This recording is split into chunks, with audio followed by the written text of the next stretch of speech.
they're situational, aren't they? It all depends. It all depends on whether the other guy's got the story or not as to what you do.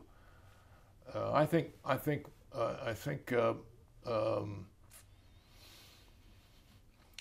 I mean, and there is a code of ethics, but it's not enforceable, you know, and it's not very well known.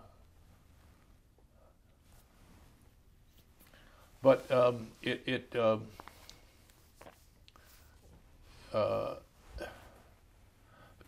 the problem with the public and journalism is that the, the the essence of news is change.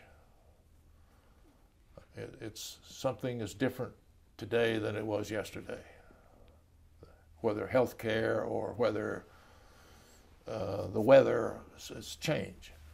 And so journalists love change, and journalists identify with change. But the problem is that the public thinks that we actually foment change. A journalist's job, it seems to me, is not to march in the parade, but to stand on the curb and report what goes by. But an awful lot of people think that, you know, we ought to be in the parade, not be disinterested observers. So that makes it difficult, and so that makes the whole question of ethics in journalism difficult to explain to the general public, which perhaps does not understand the role of a journalist in a democratic society. I think there are enough examples since journalism became 24/7 that people have a right to complain about the tendency to report a story before the reporter knows all about it, and that's because of this intense competition